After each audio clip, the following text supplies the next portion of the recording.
జై శ్రీరామ్. హిందూ బంధువులందరికీ నమస్కారం. బయట ఎక్కడ చూసినా ఏంటంటే డబ్బు శాశ్వతం, డబ్బే ప్రయారిటీ, డబ్బుంటే చాలా హాయిగా బతికేయచ్చు. మనకి ఇక్కడ సినిమాల్లో గానీ, రాజకీయాల్లో గానీ, పొద్దున్న లేస్తే న్యూస్‌లో గానీ, ప్రతి చోట ఇదే అదే అయిపోయింది. ఇక డబ్బే జీవితం అయిపోయింది. సో, డబ్బు శాశ్వతమా? పుణ్యం శాశ్వతమా? మన సామెతల్లో గూడా వస్తాయి. అప్పుడప్పుడు వాడేస్తా ఉంటాం. పుణ్యఫలం వల్ల అని జెప్పేసి. ఏ జన్మ పుణ్యఫలమో అని జెప్పేసి, పూర్వీకుల పుణ్యఫలం అని. కానీ దాన్ని మనం సరిగ్గా అర్థం జేసుకోలేదు. సో, నాకు తెలిసినంత వరకు నాకు అర్థమైనంత వరకు నేను వివరించే ప్రయత్నం జేస్తాను. సో, డబ్బు, పుణ్యం. ఓకే. డబ్బు శాశ్వతమా? పుణ్యం శాశ్వతమా అన్నది చూద్దాం.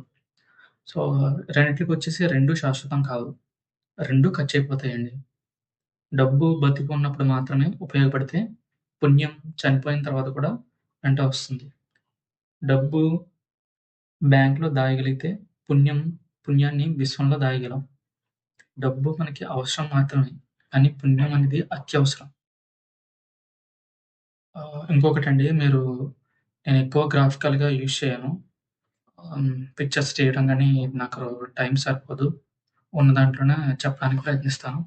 సో, నా సజెషన్ ఏంటంటే, మీరు హెడ్‌ఫోన్స్ పెట్టుకొని కళ్ళు మూసుకోండి. సో, నేను చెప్పేది మీకు విజువలైజ్ అవుతుంది. అప్పుడు మీకు క్లియర్‌గా అర్థమవుతుంది. ఓకే. సో, పుణ్యం అనేదేంటంటే మనకి అత్యవసరం అండి. సో, డబ్బుని మనం హాస్పిటల్‌లో బిల్ కట్టడానికి, మందులకి మాత్రమే పనిచేస్తుంది. సో, పుణ్యం అలా కాదు. ఆరోగ్యం బాగుపడాలలో పనిచేస్తది. ఒక ఉదాహరణకి ఒకే రోగం వచ్చిన వ్యక్తుల్ని హాస్పిటలైజ్ చేస్తే, ఒక రకమైన ట్రీట్మెంట్ ఇస్తే, ఒక వ్యక్తికి 5 రోజులు పడితే, ఇంకో వ్యక్తికి 10 రోజులు పడుతుందండి. ఇంకా ఎక్కువ డేస్ పట్టొచ్చు. అది వాళ్ళ ఇమ్యూనిటీ పవర్ మీద కూడా డిపెండ్ అవుతుంది. అంటే దానికి సకామ కర్మ వీడియో ఒకటి చేస్తున్నాను. సో, అందులో మీకు తెలుస్తుంది. సకామ కర్మ అంటే ఏంటి? అదెలా ఉంటుందనేది. ఓకే. సో, ప్రారబ్ధ కర్మ అనేది ఎక్కువ మనకి చూపిస్తుంది ఎఫెక్ట్ అన్నది. సకామ కర్మ అంటే ప్రస్తుతం మనం చేసే కర్మ మీద డిపెండ్ అవుతుంది. అందుకే మంచి పనులు చేయమని చెప్పేసి, మంచిని వినమని చెప్పేసి అంటా ఉంటారు. సో, మనకి ఇప్పుడున్న డైలీ షెడ్యూల్‌లో మనకున్న బిజీ లైఫ్‌లో మనం ఆ పనులు చెయ్యం. మనకి స్వార్థంగా మనకేం ఉపయోగపడుతుందో అది మాత్రం ఆలోచిస్తున్నాం గానీ, మంచి పనులు చేస్తే ఏంటంటే, అది తర్వాత జన్మలో కూడా ఉపయోగపడుతుందని మన పూర్వీకులు చెప్పారు. కానీ మనం దాన్ని అర్థం చేసుకోలేదు. సరే, ఇప్పుడు మనకి పుణ్యం ఎలా వస్తుందంటే, ఆకలితో ఉన్నవారికి అన్నం పెట్టడం, జంతువులకి ఆహారం వేయడం లాంటివి చేస్తే మనకి పుణ్యం వస్తుందండి. మన శరీరానికి కూడా మంచి సాత్విక ఆహారం ఇవ్వడం వల్ల కూడా పుణ్యం వస్తుంది. శరీరం కూడా స్పందిస్తదండి. జీవుడనేవాడు ఆత్మ అనేది శరీరంలో ఉంది. ఒక టూల్ శరీరం అనేది. ఈ టూల్‌ని యూజ్ చేస్తున్నాం అని. ఈ టూల్ కూడా స్పందిస్తుంది కదా! దీన్ని సరిగ్గా చూసుకుంటే దానివల్ల వచ్చే రియాక్షన్స్ కూడా మనకి ఉపయోగపడతాయి. సో, దాన్ని మనం పుణ్యం కింద కన్సిడర్ చేయొచ్చు. సో, అలాగా ఒక వ్యక్తికి పుణ్యం వల్లే రోగం 5 రోజుల్లో తగ్గే అవకాశాలుంటాయి. సో, డబ్బుకి కొలమానం ఉంది. పని చేస్తే ఇంత డబ్బు వస్తుంది, అంత డబ్బు వస్తుందని. మరి పుణ్యానికి కొలమానం ఉందా అంటే ఉందండి. అది మనం చేసే సకామ కర్మలను బట్టి ఉంటుంది. ఇక్కడ నేను సకామ కర్మలని ఎందుకు అంటున్నానంటే, మంచి పనులు చేస్తేనే పుణ్యం వస్తుంది. చెడ్డ పనులు చేస్తే పాపం వస్తుంది. మనకి బ్యాంక్‌లో ఆహ్, ఈ లోన్ ఉంటుంది. లోన్ ఖాతా ఏంటి? మీరు అప్పు తీర్చేయాలి. సో, పాపం అనేది కూడా ఏంటంటే, పుణ్యం ఖర్చయిపోతుంది మీరు పాపం చేస్తే. సో, అందుకే నేనిక్కడ సకామ కర్మ అని చెప్పేస్తున్నాను. దుష్కర్మ అంటే చెడ్డ పని. సకామ కర్మ అంటే మంచి పని. సో, మీరిప్పుడే ఏం చేస్తారంటే వీడియో పాజ్ చేసి, మీరొక పెన్, పేపర్ తీసుకోండి. నేను చెప్పినవి నోట్ చేసుకొని, మీ దినచర్యలో భాగం చేసేయండి. తర్వాత ఒక 45 రోజుల తర్వాత మీరు మీ అనుభవాన్ని ఎంత పుణ్యం సంపాదించారో మీకు కామెంట్‌లో షేర్ చేయండి. సో, ఇప్పుడు చెప్తున్నవి మీరు నోట్ చేసుకోండి. రోజు ప్రారంభాన్ని మనం ఆహ్, పూర్వీకులు చెప్తారు ఎలాగా? చేతులు చూసుకోమని చెప్తారు ఫస్ట్ లేవగానే. రాపిడి చేసి చేతులు చూసుకొని కరగ్ర వస్తే లక్ష్మి అని చెప్పేసి మంత్రంతో మొదలుపెట్టండి. తర్వాత సముద్ర వస్తే లక్ష్మి అనే మంత్రంతో భూమికి నమస్కరించండి. ఇక్కడ మీకు పుణ్యం ఎలా వస్తుందంటే, మీరు మీ సమయాన్ని భగవంతుని ప్రార్థన కోసం కేటాయిస్తున్నారు. ఆఫ్‌కోర్స్ మనం భగవంతుని నుంచే వచ్చాం. మనం భగవంతుడినే చేరుకోవాలి. కానీ మన రెగ్యులర్ లైఫ్‌లో కేవలం ముక్తి కోసమే పని చేస్తామంటే చెయ్యం. మనకి భౌతికంగా ఉన్నవే మనకి ఇంపార్టెంట్ అయిపోయినియి. సో, ఒకేసారి ముక్తికెళ్ళమంటే సాధ్యం గాదు. సాధ్యమయ్యే పని గాదు. సో, నెమ్మది నెమ్మదిగా అది సాధ్యమవుతుంది. అది ఒక్క జన్మకే సాధ్యమవుతుందనేది కూడా చెప్పలేం. కొంతమందికి కఠోర దీక్ష అంటే ఆ జన్మలో అయిపోవచ్చు. కొంతమందికి ఈ పుణ్యాన్ని ఎక్కువ సంపాదించుకోవడం వల్ల కొన్ని జన్మల తర్వాత ముక్తిని పొందొచ్చు. అంటే మీరు పుణ్యం సంపాదించుకుంటే మంచి ఇళ్లల్లో పుడతారు. అంటే భగవంతుడిని కీర్తించే ఇళ్లల్లో పుట్టడం జరుగుతుంది. ఆటోమేటిక్‌గా మీకు అది అబ్బేస్తుంది. భగవంతుడిని కీర్తించడం, ఆ ధ్యానంలో ఉండడం అట్లాంటిది. అటువంటి అవకాశాలు లేవనుకోండి, అంటే మీరు చేయలేదు. సో, అప్పుడేంటంటే ఒక నార్మలైజ్డ్ ఇళ్లల్లో పుడతారు. ఇదంతా ఇంకొక టాపిక్ ఉంటుంది. దాని నుంచి వివరంగా చెప్తాను. సో, మీరు పుణ్యం ఎలా వస్తుందంటే, ఇలా మీ సమయాన్ని భగవంతుని ప్రార్థన కోసం కేటాయిస్తున్నారు కాబట్టి అక్కడ మీకు పుణ్యం వస్తుంది. రెండోది, మీరు గోరువెచ్చని నీళ్లు తాగండి పొద్దున్నే. ఇది శరీర ధర్మానికి అనుసరిస్తున్నారు. దానివల్ల బాడీలో ఉన్న చెడు ఇవుంటాయి కదా! అవి పోతాయన్నమాట విసర్జన చేసేటప్పుడు. సో, శరీర ధర్మాన్ని పాటిస్తున్నారు కాబట్టి దానికి కూడా మీకు పుణ్యం వస్తది. అండ్ ఇంకోటేంటంటే స్నానం చేసేటప్పుడు బకెట్ నీళ్ళలో గంగే చ కృష్ణే గోదావరి అనే మంత్రం ఉంటుంది కదా! దాన్ని జపించి గంగా జలానికి నమస్కరించి స్నానం చేయండి. సో, మనం ఏంటంటే ఏం చేస్తున్నాం, మనం చేసేది ఒక 2 క్షణాలే కావచ్చు. కానీ మనం గంగా జలానికి నమస్కరించి పుణ్యం సంపాదిస్తున్నాం. అలాగే స్నానం చేసి శుచి అయిన తర్వాత షోడశోపచార పూజ అంటారు. దాన్ని ఖచ్చితంగా మీరు అలవాటు చేసుకోండి. దీపారాధన చేస్తే మనసుకి ఎంత ప్రశాంతత వస్తుందంటే చాలా ప్రశాంతత వస్తది. చేస్తున్న వాళ్ళని అడగండి. మీరు కొన్ని రోజులు ప్రాక్టీస్ చేయండి. ఆ తర్వాత మీ అనుభవాన్ని కామెంట్‌లో చేయండి. కామెంట్‌లో చెప్పండి. పర్టిక్యులర్‌గా నేను ప్రిఫర్ చేసేది ఆడవాళ్ళు కాదండి. మగవాళ్ళు ఖచ్చితంగా చేయాలి. ఎందుకంటే ఆడవాళ్ళకి ఆప్షనల్ ఇవన్నీ. షోడశోపచార పూజ చేయడం అనేది ఆప్షనల్. మగవాళ్ళు ఖచ్చితంగా చేయాలి. ఎందుకంటే బయట పనుల్లో ఒత్తిడులతో ఉంటాం.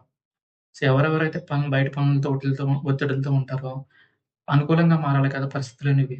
సో, మనం పరిస్థితులకి ఎలా స్పందిస్తాం అన్నదే ముఖ్యం. ఈ షోడశోపచార పూజ చేయడం వల్ల మనలో అటువంటి దైవిక శక్తి వస్తుంది. సో, అందరి పనులు అనుకూలించడం సాధ్యమవుతాయి. సో, ఇది చాలా చాలా పుణ్యం తెచ్చిపెడుతుంది. ఇది నా పర్సనల్ ఎక్స్‌పీరియన్స్‌గా చెప్తున్నాను మీకు. అండ్ తర్వాత యోగా చేయడం. ప్రతి అవయవానికి రక్త ప్రసరణ జరగాలి. యోగాతో అది సాధ్యం. శరీర ధర్మాన్ని పాటించడం వల్ల ఇది మనకు పుణ్యాన్ని తెచ్చిపెడుతుంది. అలాగే ఆరోగ్యం కూడా. అలాగే మొక్కలకు పెంచుతూ నీళ్ళు పోయడం. మొక్కలకి ఇలా నీళ్ళు పోయడం వల్ల అవి మన బాగు కోరుకుంటాయి. దానివల్ల మనకు పుణ్యం వస్తుంది. అలాగే పక్షులకి, జంతువులకి కొంచెం ఆహారం వేయండి. సో, అవి తినడం వల్ల అవి మన బాగు కోరుకుంటాయి. సో, రోజు ఆహారం వేస్తున్నావి. సో, అవి ఎక్కడెక్కడికో వెళ్లి వెతుక్కోవాలి. ఒక రోజు ఆహారం దొరుకుతది, ఒక రోజు దొరకదు.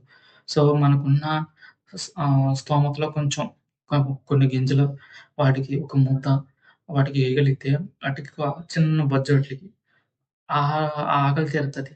సో, అవి మన బాగు కోరుకుంటాయి. అది మనకు పుణ్యమండి.